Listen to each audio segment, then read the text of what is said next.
All right, in this video, we're going to talk about 3.5 and 3.6. So we're skipping over 3.4. So if you're wondering where the video is for that, there's not going to be one. So we're going from 3.3 to 3.5. Relations and functions. So I'm going to talk real quick about relations and functions in general. A relation is any set of ordered pairs. What we're looking at here is a set of ordered pairs. So by set, I mean things have been collected within these braces. So a set of ordered pairs here, in this case, we call them ordered pairs because we know that this 0 is in the x component and this 0 is in the y component. This 2 is in the x component, this 4 is in the y component. So we have 1, 2, 3, 4, 5 ordered pairs here. The question is this relation a function ultimately? And that's what we're going to look at in part 3. First, we're going to talk about domain and range. So the domain of this set of ordered pairs will be the set. I'll just denote it with a D for domain, and I'll write this brace to begin this set. The domain will be the set of all the unique first components. So I'm going to take 0, 1, 2, 3, and 4. So all those first components. If there were any repeats, we wouldn't write them down. So we would just, like if we had, for instance, like a 0 here and a 0 here, we would just write the 0 once. So that's what I meant by unique. The range is the set of all second components. So we have a 0, 1, 4, 9, and 16.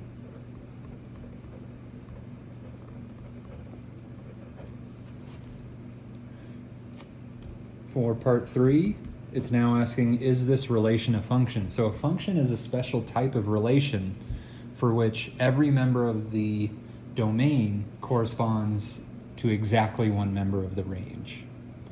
So one way that we can do this is you can kind of make a diagram if you need. This is not totally necessary, but I'm going to throw the domain over here. That's a 4. So this is my domain set. I wrote all these numbers. And then over here I'll put my range set. And then I'm going to draw this arrow. So it looks like 0 is going to 0. So I'll draw an arrow from 0 to 0. 1 is going to 1. 2 is going to 4. 3 is going to 9. And then 4 is going to 16. So just to repeat myself, a function is a relation such that each member of the domain corresponds to exactly one member of the range, right? And that is happening here. So 0 goes exactly to 0. 1 goes exactly to 1. So I'll say function.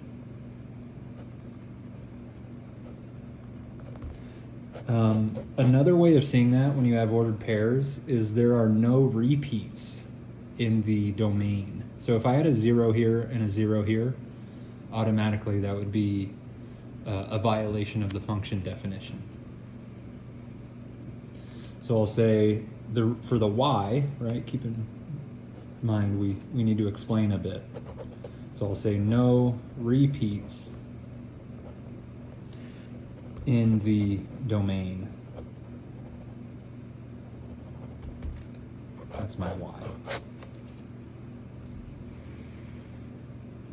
Okay, I'll leave this one open. So check the solution for that. So it's not always a set of ordered pairs that we're given. Sometimes we're given a graph, sometimes we're given an equation, right? So in this case, we're given a graph of ordered pairs. So just to be clear, we have a point there, there, there. Looks like that's all of them. So for the domain of this relation, well, this would be a -3. So I know that -3 is in the domain, right? Because this point would be the point -3, -1, and I'm looking at the first components for the domain. This also would be -3, so I don't need to write -3 again. I'm just going to write anything that appears just once. The x that leads to this point is 0, so I'll write 0 in here. The next point, that looks like it's corresponding to 1. This corresponds to the x value of 2, and then we have an x value of 4. For part 2, we're doing a similar thing, but we're just looking at the second components. So it looks like we have a -1, right? That's the y value here, -1. Looks like we have a 4. Looks like we have a 3. We have a 5, right? I'm counting these heights now. Instead of the horizontal, I'm counting the vertical. We have a -2. And we have another -2 actually. So just like the domain, I'm not going to make those repeats. Also, it doesn't matter what order you write these in for these sets. It actually doesn't matter. I'm just collecting all of the unique y values here. So it doesn't matter that I'm kind of going from 4 down to 3 up to 5. That doesn't matter for these sets. Is it a function? So we need no repeats in the first component. We would have a repeat right here, right? This would be the point -3, -1. This would be the point -3, 4.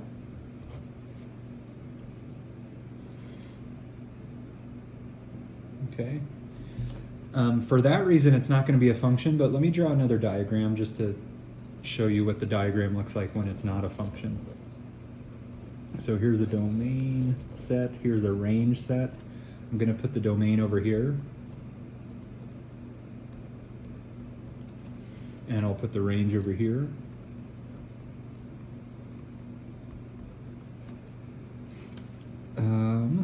Cool.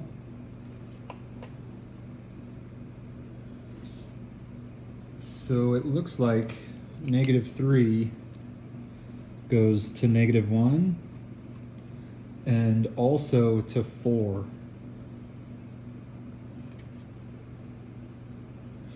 Right? And then 0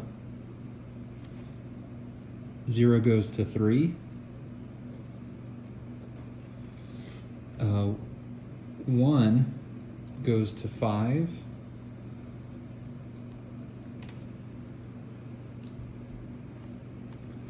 2 goes to -2.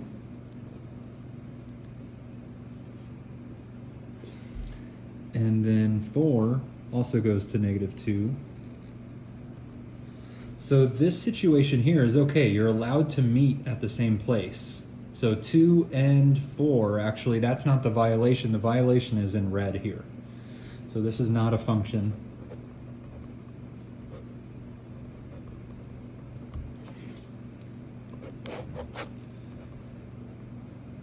Because -3 corresponds to exactly 2 outputs.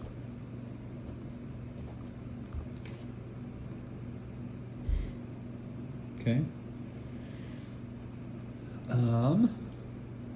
Let's see, sometimes your relation is relating names to dates, right? It's not always numbers to numbers. But the same rule applies. It's still about each member of the domain corresponding to exactly one member of the range. So I'll go ahead and write the domain over here. So for the domain, I'll have all these names here. So Maria, Armando, Cynthia, Kelly, and Rachel. So that's the domain there. And then the range will be all these dates, right? So January. I have to write out everything, right? Because those are the actual elements here. So I need to write it exactly as it appeared.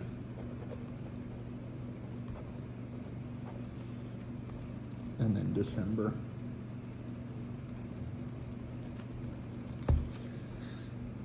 Looking at the actual relation to try to determine if it's a function or not. So Maria is going exactly one place. Armando is going exactly one place. Cynthia, exactly one place, right? Everybody has exactly one birthday, right? But the thing is, Rachel and Maria have the same birthday. But that's okay. We're allowed to have two domain elements meet at the same place. It would be a violation for Maria to do something like this, right? If she had two birthdays, that wouldn't make sense. So for that hypothetical, that would make it a non-function. But as it is, it's a function.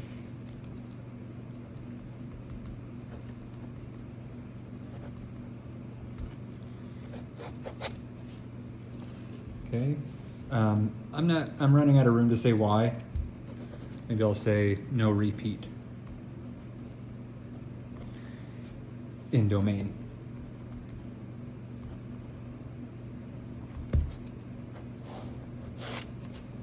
All right, I can't spell. Let's see. So typically we're going to be working with algebraic functions. So that's really what we're going to be concerned with largely is algebra. This function notation is going to be huge for us to understand. So what you're going to see is, well, let me actually look at this example rather than add all those words. So this is function notation. So we have f of x equals 2x squared plus 3x minus 1. A couple things just to break down. F is simply the name of the function. X is the input. F of x is the output. And this thing here is called the rule. This takes x's to f of x's. Okay, that's specifically what you do to the inputs. So just to maybe do a here. So f of 3 equals, now I'm going to replace any occurrence of 3. This is saying what is the output, f of 3, when the input is 3. So I need to put a 3 everywhere there's an x and then apply the appropriate operation according to the rule. So Pemdas, right, GEMDAS, whatever you want to call it, says I need to work on parentheses first. There's nothing really going on in there. Then I go to exponents. So this will be 2 times 9, right? 3 squared is 9. I can work within the terms. So 3 times 3 is 9. I'll just leave this minus 1 sitting there. Then we have 18 plus 9 minus 1. We have 27 minus 1, in other words, 26. Maybe I'll do B over here in a different color. I left very little room for myself. So f of negative 2, plug in everywhere you have an x, you now have a negative 2.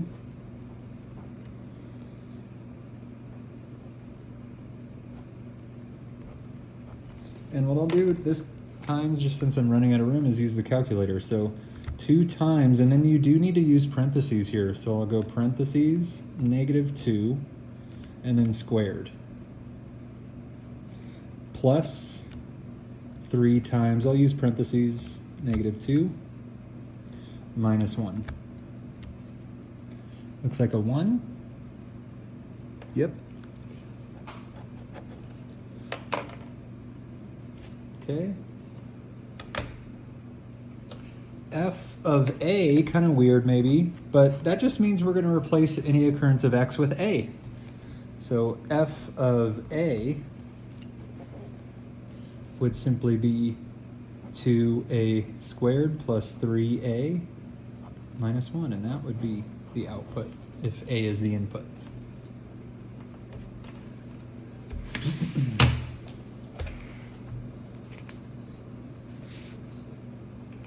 I'm going to skip that whole page. Let's go to this page here, page 32. So here's one where we're actually going to have to develop our own functions. So kind of like that chiropractor example. It says I have 3 email accounts, my Yahoo, Gmail, and school email. My Yahoo account is my junk email. Currently I have 20,000 unread emails in my Yahoo account and receive an additional 25 emails each day. My Gmail account has 0 unread emails and I receive 50 new emails a day. My school email account has 22 unread emails and I receive 40 new emails a day. So part 1 says how many unread emails will I have if I don't check any emails for 1 week? All right, so there's less algebraic ways to go about this, right? You can just start adding numbers if you want, but I'm going to use algebra. So let's write a function for the number of emails y. I'll say y of x, where x is a number of days. So what could be the function for the Yahoo? Well, we start out with 20,000, and then off of that, we add 25 emails every multiple of the number of days that pass. All right, so that would be for the Yahoo. For the Gmail, maybe I'll say g of x, we start out with 0 unread emails, and then to that I add 50 times the number of days, right? If it's 1 day, I just add 50. If it's 2 days, I add 100. For the school email, I have, what did it say, 22 unread. So we have 22 to begin with, and then I add to that 40 every day. So how many would I have after 1 week? Well, 1 week means 7 days. So what I'll do is write for 1 week, that would be equal to y of 7 plus g of 7 plus s of 7, right? All of those accounts are going to contribute to my total number of emails, right? So I'll go ahead and type that in. I'll go ahead and write it down first. So the 1 week amount, we'd have 20,000 plus 25 times 7 plus 50, I'm just leaving out the 0, times 7 plus 22 plus 40 times 7. So I'll type that in over here.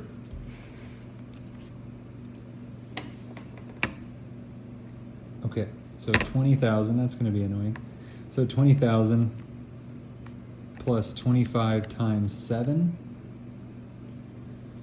plus 50 times 7 plus 22 plus 40 times 7. So 20,827.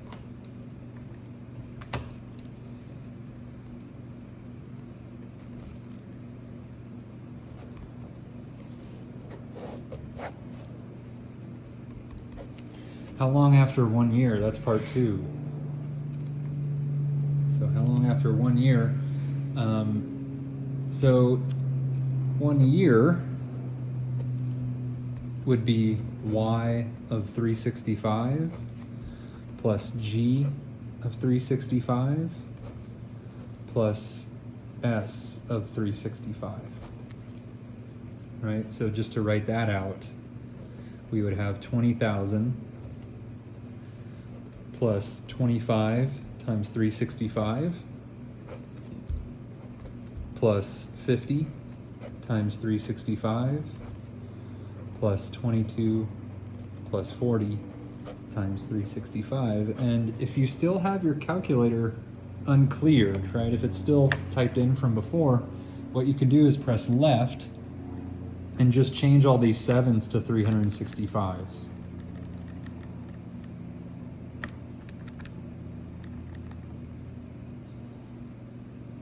So this is a different input. We're going to get a different output, 61,997.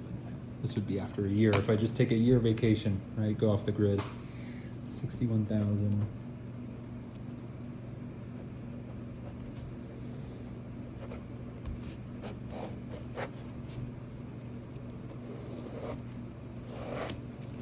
So part 3.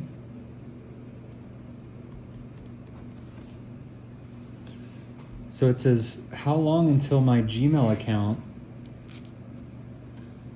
has as many unread emails as my school email account? So what that would mean algebraically is we're wondering, when does g of x, if ever, equal, it said Gmail and school. So when does g of x equal s of x? So we would have 50x, when are you equal to 22 plus 40x? This is the equation we would need to solve to answer that, right? Basically, when is the number, how many days, x, does this thing take to catch up to this thing? So I'll go ahead and combine like terms. So I'll subtract over this 40x.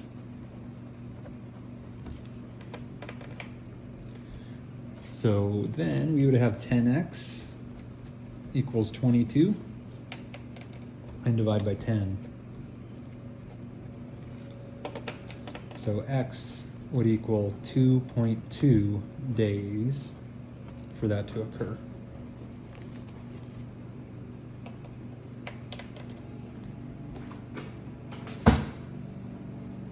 Part 4, how long until my Gmail account has as many unread emails as my Yahoo account? So I need some more paper. So for part 4, the setup would be, okay, this time Gmail, g of x, when are you equal, if ever, to the Yahoo? Okay, so we would have 50x, when are you equal to 20,000 plus 25x.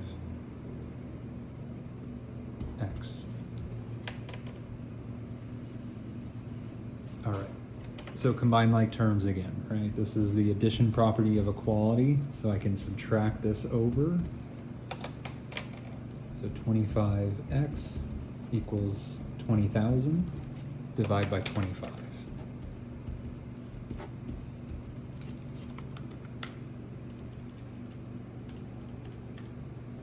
$800 days. Oops.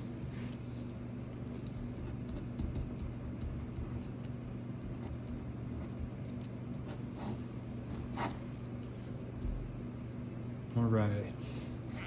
On to some graphing. So 3.6, we're getting more into graphs. So there's also a graphical understanding of functions that we need, right? So we're supposed to determine whether each graph is a function and also kind of say why. There is a vertical line test. So if you draw any vertical line that you can imagine and it just hits once, then that'll be a function. So this is a function.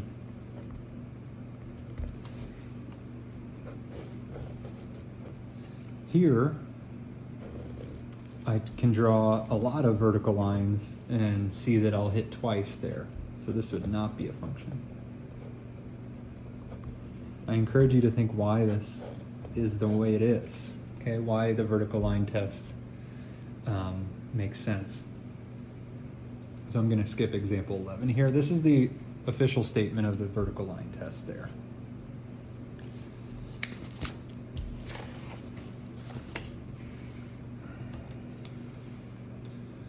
So yeah, there are many correct ways to graph things. We've been using the point plotting method. There are other techniques, and I'll talk about a couple of those. So first, just to remind us of the point plotting method, you can pick x's in this case, and then you can calculate the outputs, do that a few times, draw those points, and then draw your straight line through those points. So maybe I'll pick -2, 0, and 2, just to keep it kind of simple. So I'm plugging in -2 here. I would have -2 times -2 minus 3. That would be a 1, right? +4 minus 3, we have a 1. For 0, I have -2 times 0 minus 3, that would be -3. And then -2 times 2 minus 3, this would be -7. And now I would plot those points. So we have -2 and 1, 0 and -3, and then 2 and -7. So we would have these points. I'll just do my best kind of quick straight line. It's not perfect though. So that's one way. That way always works. So just know, I'm about to mention a different way, but just know what I just did always works, and you can just always do these that way. And actually, whenever you're graphing, if you're patient enough, you can always use this point plotting method to graph. There's also kind of more memorization-based ways. So this thing is actually called slope-intercept form. So this is in slope-intercept form, right? So what that means is that we can see the slope in the y-intercept. So every line will have some slope associated with it and a y-intercept. So what I can do is identify the y-intercept, which in this case is this -3. So I'll write that here is the y-intercept. And I'll just go ahead and plot a point there. Then what we can do is use this slope. So you may have heard of rise over run. And so for ours, we would have a rise of -2. Sorry, I just realized that was off the screen. We have a rise of -2 and a run of 1. So actually our rise is going to be a fall here. So from this point now, you can use the slope to determine another point. So if I go down 2, so this is telling me to go down 2, so 1, 2, and then over 1. This is another way of getting that same line.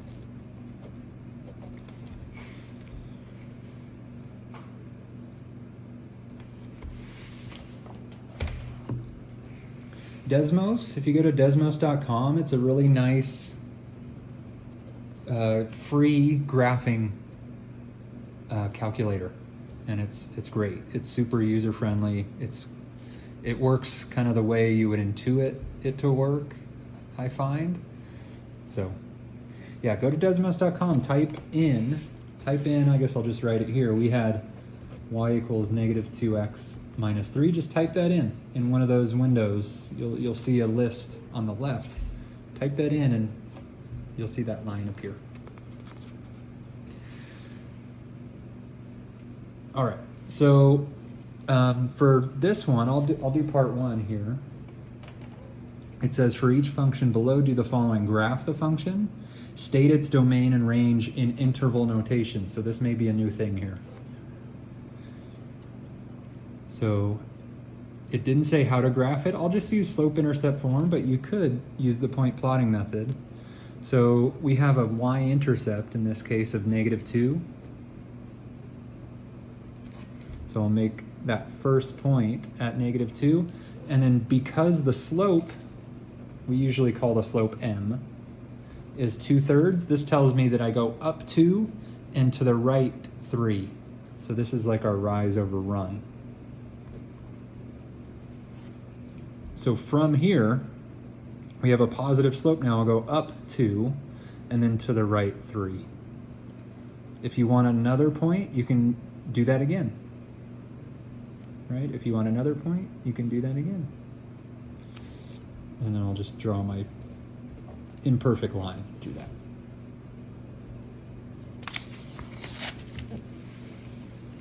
Oh, the domain and range in interval notation. So don't want to forget about that. So this is part A. And then for part B, well, imagine if we were tasked with writing all the x's that are included here. It's not just the points, right? I just use these 4 points to make the graph, but this graph is composed of infinitely many x's. Just to remind us, I'm going to flip back to the first one we did. Here was a finite list. Finite meaning there's a countable number of them, right? 1, 2, 3, 4, 5 points. When there's 5 points, I can just make a set of those 5 points this way pretty easily. Here, where we're at currently, is quite a bit different because there would be infinitely many x's on this line, right? These arrows mean that this continues in the same way forever. And not only these points are included, but all the points in the middle, and all the points in the middle of those points, and so on forever. Okay, so there are infinitely many x's that we would have to describe here. So we have a different way of doing that. That different way is this interval notation. So when we have infinitely many things, we often use this interval notation. So the domain for this one, what I'll do is I'll write parentheses, negative infinity, up to positive infinity. So this is interval notation. So this says that we're not including, so these parentheses exclude the entity there. We'll see in a little bit, sometimes we use square brackets to include. Okay, we never include infinities because infinities are not numbers. So we never include these infinities. So that would be the domain. The range. So the range is the list of all the y's that result from the domain. So just like this thing is going forever to the left and right, it's also going forever up and down, right? This slightly vertical component on the arrow means this thing is going to go down and down and down forever. And this side is going to go up and up and up forever. So every y is included. So I'll say the same thing. The range is all real numbers. So this would be part B.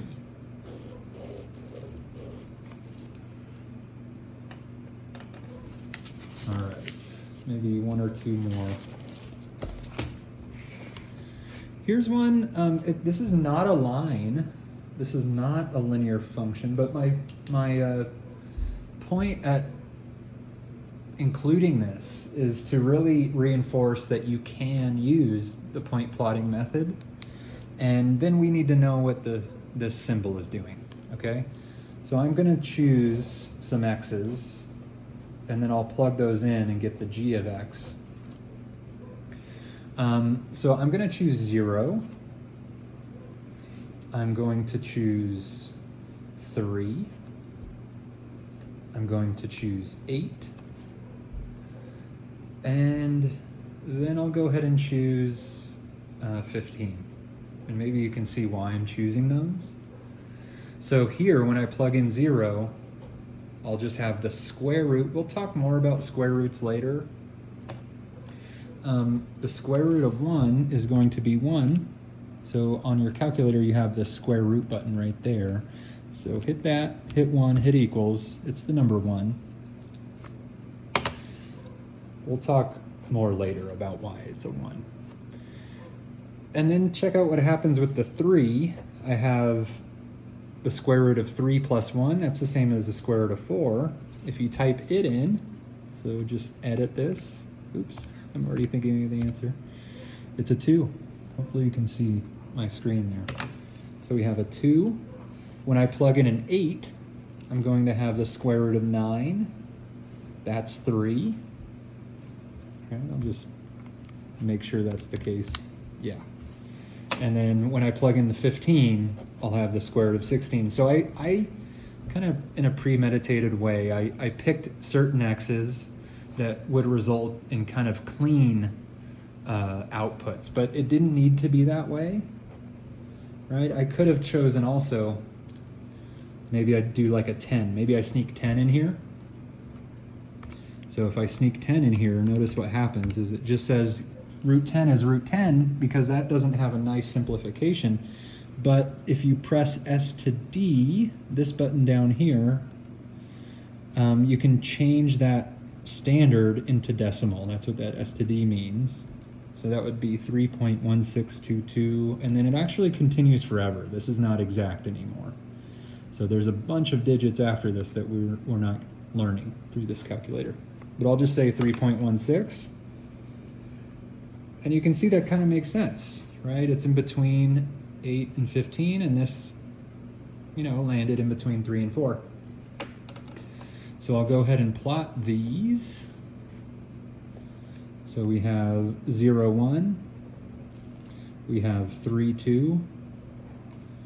We have 8, 3. I'll go ahead and just do this one in red. So that one's 10, and then just a little bit above 3. I'll just estimate it there.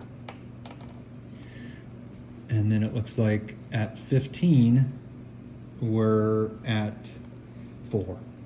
So 15 right here. And it would look like this. It's got this little bit of curvature, and then this continues forever, but nothing occurs on this side. Right? If I were to plug in like a -2 into this, square root of -2 plus 1, it says, oh, nope, nothing's over there.